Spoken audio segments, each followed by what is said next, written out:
to both sides of the base gasket. Let that get a little bit tacky. Put the cylinder back on it. I'm gonna let it cure.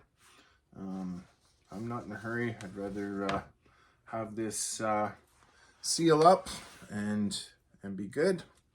So I figured went in and had some supper, and then I was talking about doing that other bit of stuff here. So we'll get that come on, fuel filter changed, maybe. And these things seem like they got short hoses on them now.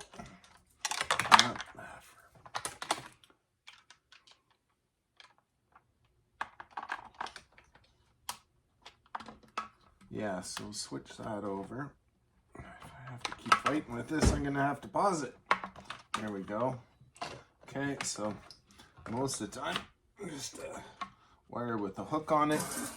I wrap it pretty tight around the top of the hose so that I don't end up losing the hose back in the tank. They're a little bit tricky to get back out if you don't have a filter on the end of it. Okay, so there's our filter changed.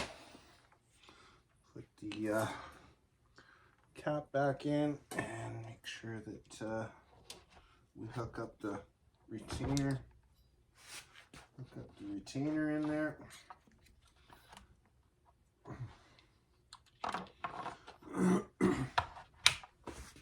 And then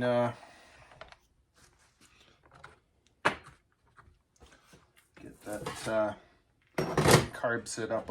I'll just pause you guys, slide this stuff down, then we'll do the carb. Okay, so these are a T20. There's two of them to take off.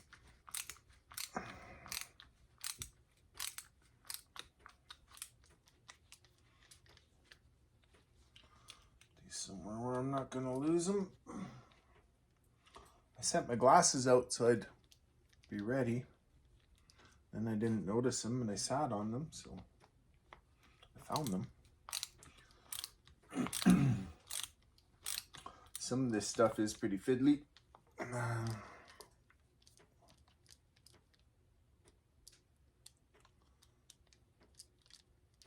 Still blows me away that we need a computer to do the thinking for us for just carb adjustments, but I guess it is what it is. Okay.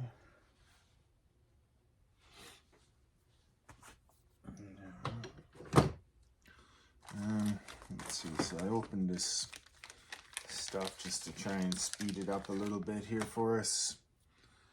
Okay, so this is the fueling solenoid.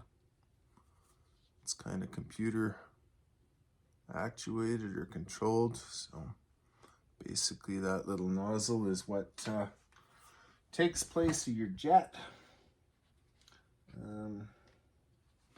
There's one more real tiny little, I think it's a Torx 10.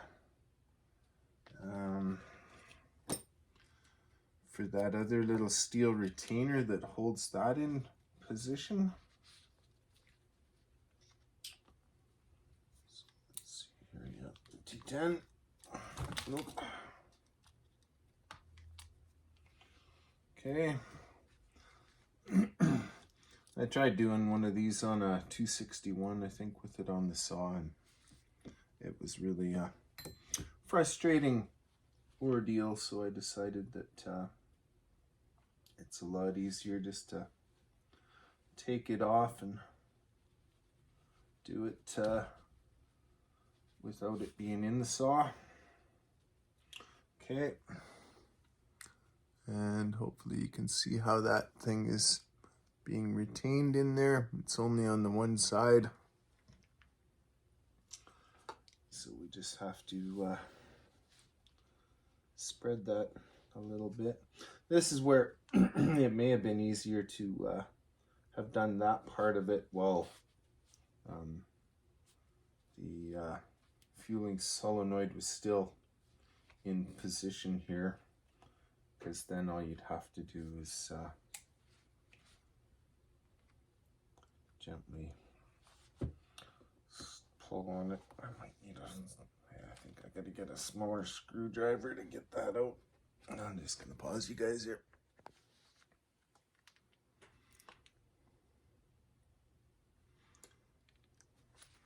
Okay, so I just used this guy and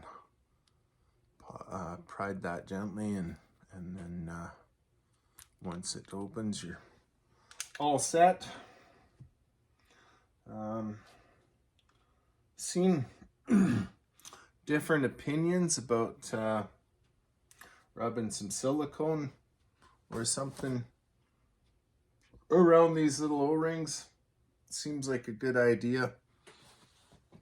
So I'm just gonna grab some, and actually petroleum jelly. Just a real light little coat of it around there.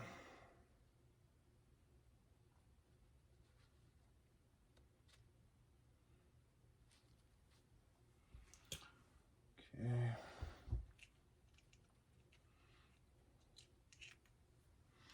And then it's just the basic reverse of what we did. Huh.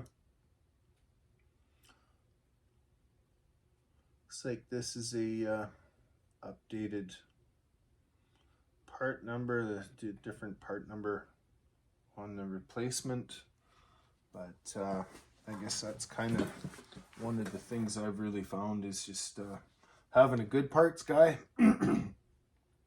Taking the time to actually grab your serial number off the sob and have that for the guy when you call in your order, and you know, then you're reassured that you're actually getting the most up-to-date part. Okay, so many of these look almost the same. There's you know, just a multitude of them from all of the other m-tronic saws. I'm just curious, actually.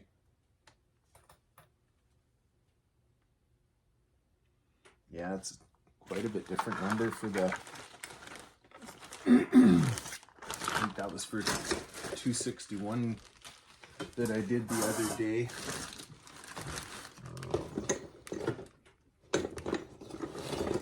Anyways, yeah, so it obviously must be related to the fuel charge. So definitely, yeah, definitely make sure, like I said there, that you actually make the effort to have your serial number and get the right part. Okay. And it's interesting, I noticed with the way this works, it actually, when the let's see here, how was I playing with that? It has a pressure sensor on this other side here that it knows when the choke is actually applied over here against that. So anyhow, yeah, that's the routine. So then it's just a matter of screwing her back together and switching the bit to the 20 from the 10, and away we go. All right, yeah, I'll get this finished up and then see how my pressure and vac test finishes up, and hopefully have her back together before bedtime tonight. And then I'll let Buddy know his saw is ready to get back to work and pay for his shop bill. It should be hopefully quite a noticeable difference for him. Yeah. Okay, I'll get you, I guess we'll see where I get to here, whether this is going to be 2 or 3 parts or what we're going to do.